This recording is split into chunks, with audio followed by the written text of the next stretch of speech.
എവിടെ നോക്കിയാലും കാണാവുന്ന ഒരു ഐറ്റമാണ് കേട്ടോ ഈ ഒരു വൈറൽ മത്തി മസാല.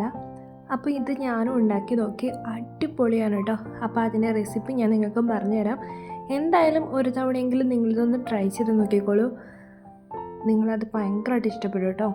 അപ്പോൾ ഒരു പാത്രം ചൂടാകുമ്പോഴേക്കും, പാത്രം എന്ന് വെച്ചാൽ നമ്മൾ മീൻ വറക്കുന്ന ഏത് പാത്രം വേണമെങ്കിലും യൂസ് ചെയ്യാം കേട്ടോ.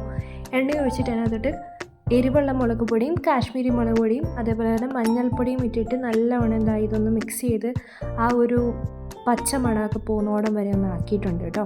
പിന്നെ വേണ്ടത് നമുക്ക് ചെറിയ ഉള്ളിയാണ്. അത് നന്നായിട്ട് ഇതേപോലെ ചതച്ചെടുത്തിട്ട് ഈ ഒരു മിക്സിലൊക്കെ ഇട്ടിട്ട് നന്നായിട്ടൊന്ന് ജസ്റ്റ് ഒന്ന് വഴറ്റുക.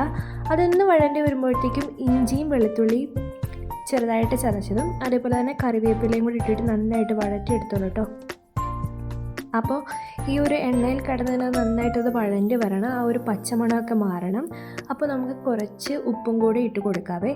പിന്നെ വേണ്ടത് ഈ ഒരു വെള്ളമാണ്. ഈ ഒരു വെള്ളം എന്ന് പറയുന്നത് നമ്മുടെ പുളിവെള്ളമില്ലേ, അതായത് വാളൻപുളി, ആ വെള്ളമാണ് കേട്ടോ. അത് നന്നായിട്ട് എടുത്തിട്ട് ആ ഒരു വെള്ളത്തിലാണ് നമ്മൾ ഈ ഒരു മസാല ഫുള്ള് തയ്യാറാക്കി എടുക്കുന്നത്.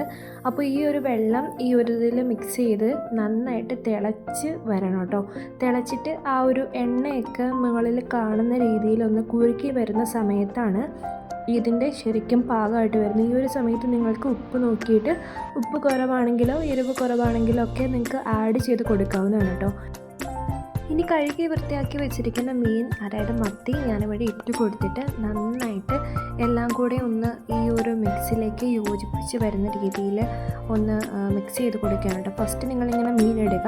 മീൻ ഇട്ടിട്ട് ഒരു 2-3 സെക്കൻഡ് ആകുമ്പോൾ തന്നെ ആ ഒരു നമ്മളിട്ട ആ ഒരു സൈഡിൽ തന്നെ ഇതിൻ്റെ മസാലയൊക്കെ ജസ്റ്റ് ഒന്ന് പിടിച്ച് വരും. അപ്പോൾ നമുക്കിത് നന്നായിട്ടൊന്ന് ഫ്ലിപ്പ് ചെയ്ത് കൊടുക്കാവുന്നതാണ് കേട്ടോ. അങ്ങനെ ഫ്ലിപ്പ് ചെയ്ത് കൊടുത്തിട്ട് നന്നായിട്ട് ആ മസാല ഈ ഒരു മീനുകളുടെ എല്ലാം മുകളിലേക്കും കുറച്ച് നമുക്ക് ഇങ്ങനെ ഒന്ന് വെച്ച് കൊടുക്കാവുന്നതാണ്. ഈ ഒരു സ്പൂൺ കൊണ്ട് തന്നെ നമുക്ക് ആ ഒരു രീതിയിൽ എല്ലാം ഒന്ന് വെച്ച് കൊടുക്കാവുന്നതാണ്. ഇതേപോലെ വെച്ച് കൊടുത്തിട്ട് തിരിച്ചും മറിച്ചും ഇട്ടിട്ട് നമുക്ക് നന്നായിട്ടൊന്ന് വറുത്തെടുത്താൽ മതിയാകും. അപ്പോൾ ഇതിപ്പോൾ നന്നായിട്ട് വറുത്തെടുത്തിട്ടുണ്ട് കേട്ടോ. ഈ ഒരു മത്തി മസാല എന്ന് പറയുന്നത് സിമ്പിളായിട്ട് നമുക്ക് തയ്യാറാക്കി എടുക്കാവുന്നതാണ്. അതായത് മീൻ നമുക്ക് വറുക്കാനായിട്ട് നോക്കുമ്പോൾ കുറേ നേരം അരപ്പൊക്കെ പിടിപ്പിച്ച് വെക്കേണ്ടതില്ലേ, അപ്പോഴല്ലേ ടേസ്റ്റ് ആവുക. അത്രയൊന്നും പണിയില്ല. ഇത് ജസ്റ്റ് ഇതിലേക്ക് ഇട്ട് ഫ്രൈ ചെയ്തെടുക്കുമ്പോൾ തന്നെ നല്ല അടിപൊളി ടേസ്റ്റിൽ വരും കേട്ടോ.